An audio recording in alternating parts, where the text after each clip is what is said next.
Entonces repasamos antes de entrar a la segunda parte del texto. Ya lo más grueso, lo más difícil ya lo pasamos. Tienen que tener en cuenta, primero, los tres colores, ¿no? Las dimensiones del Estado, la dimensión burocrática, organizacional, la dimensión legal y la dimensión ideológica. Después, tienen que tener en cuenta los tres colores con los cuales O'Donnell, digamos que pinta los diferentes países y la llegada del Estado.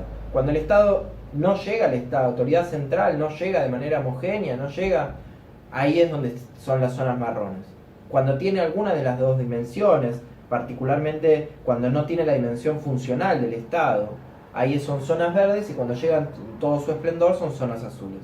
A su vez, tienen que tener en cuenta, y con esto cerramos el repasito, que la concepción de ciudadanía de baja intensidad. Este componente que cercena la ciudadanía de los habitantes de un territorio determinado, concepción y definición del Estado.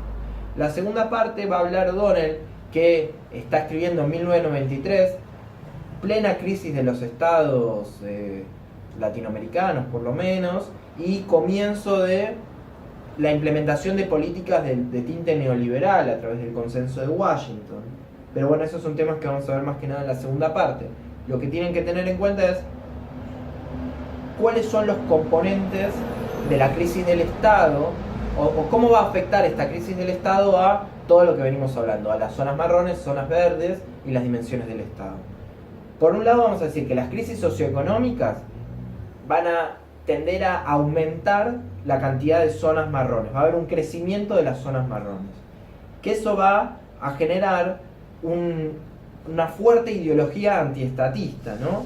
Que va a llevar a las políticas neoliberales que van a defender estas ideas, que van a tener como uno de sus principales componentes la intención de la reducción del déficit. ¿Y cuáles son las formas en las cuales van a encontrar los gobiernos latinoamericanos de reducir el déficit, o las recetas del consenso de Washington para reducir el déficit? Principalmente son dos. Una son las privatizaciones, como por ejemplo en Argentina se dieron las privatizaciones de YPF o Aerolíneas Argentinas.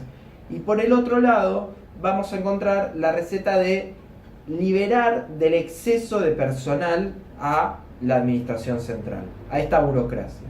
Ahora, esto va a acarrear una serie de dificultades que a la vez va a tener consecuencias a largo plazo. En primer lugar, lo que vamos a decir es que por legislación vigente y presión gremial es muy difícil poder desprenderse del personal dentro del Estado. Pero la solución, entre comillas, que van a encontrar, en este caso en gobiernos o tipos y momentos históricos de alta inflación, es reducir el salario real de los empleados públicos. Es decir, las cosas aumentan, no así su salario. En este caso, lo que vamos a ver es que los principales creadores de política pública, los que venían consiguiendo una carrera dentro de la administración pública, las personas que podían implementar diferentes políticas que iban a llevar a una sociedad más igualitaria, a zonas más verdes y después azules, van a ser personas que se van a sentir más atraídas por pasar al sector privado que por continuar en el sector público. ¿Por qué? Porque iban a ganar más dinero, porque van a tener mayor prestigio. Entonces, esta reducción del salario real de los trabajadores estatales va a llevar también a las huelgas y paralizaciones de servicios públicos, que va a llevar por consiguiente a el alza de esta ideología antiestatista, que sectores medios que dependen de, por ejemplo, el agua o la electricidad, al verse discontinuados en sus servicios, van a crecer en su intención de el Estado es ineficaz, el Estado es ineficiente, y va a haber un malestar creciente que va a ser el caldo de cultivo perfecto para el comienzo de prácticas de corrupción. Entonces, las políticas e ideologías antiestatistas van a llevar adelante un Estado más ineficaz, más ineficiente, y a un círculo vicioso que va a llevar a peores políticas y el desmembramiento del sector público. Así como en el apartado anterior teníamos las persistentes crisis del Estado, en este apartado lo que vamos a hablar es acerca de las crisis económicas particularmente que se transcurren en estos países de reciente democratización. Entonces, en estas crisis económicas, ¿qué es lo que vamos a encontrar? Un patrón de inflación alta, un patrón de déficit fiscal alto, un patrón de inflación no solo alta, sino recurrente. Vamos a ver cómo se genera una atomización social, una fragmentación del Estado para intentar resolver los diferentes puntos de conflicto, pero que al atomizarlo y hacerlos islas separadas, cada vez va a ser más difícil que lo resuelvan. Con horizontes a corto plazo, resolver la inflación, pero ¿a costa de qué? Y en estos horizontes de corto plazo lo que generalmente sucede es que entramos en espirales recesivas, espirales de crisis que se transcurren una a la otra. A la vez va a haber una idea de tanto los sectores públicos como los privados de sálvese quien pueda, de encuentren la solución de alguna manera, y una culpa específica al Estado y cómo manejó esta crisis, y al Estado cómo no puede solucionar esta crisis que cada vez es mayor. Y con estos aspectos también va a surgir otro ente del Estado, o otra característica del Estado que va a empezar a ser cada vez más importante, que es lo que veníamos hablando antes, lo que era el caldo de cultivo para el aumento de la corrupción. Y eso también va a limitar las capacidades de un gobierno que, ante los ojos de la opinión pública, cada vez esté más deslegitimado.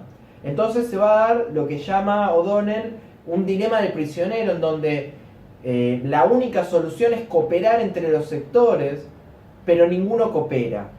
Y así la espiral va a ser continua. Y esto nos va a llevar a una expansión de zonas marrones. A lo que va el autor es, al menos se pueden decir tres cosas con respecto a las crisis económicas. La primera es que esto no contribuye a generar una democracia más institucionalizada, no contribuye a la posibilidad de tener democracias con países y regiones más pintadas de azul y menos de marrón. Más bien lo contrario, interactúan poderosamente con tradiciones cesaristas, con tradiciones sultanistas antiinstitucionales, de delegación de la potestad de resolver las cosas, que va a llevar a que las zonas marrones cada vez sean más. Y por último, va a dificultar la posibilidad de que se piensen estrategias para resolver estas crisis recurrentes a largo plazo. Entonces siempre las vamos a ver a corto plazo, lo que va a continuar con esta espiral regresiva.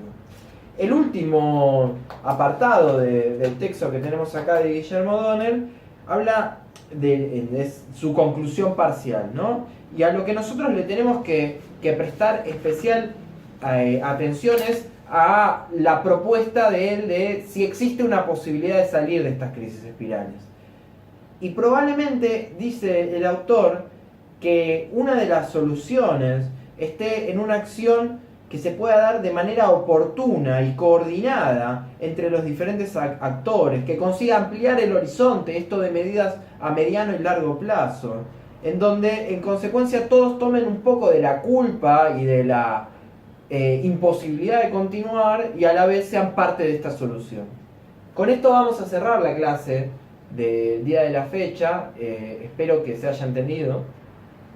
Está en consonancia con lo que es la guía de preguntas e intenté seguir de lo más fiel posible al cómo va hablando O'Donnell y cuál es la continuidad que va a dar él.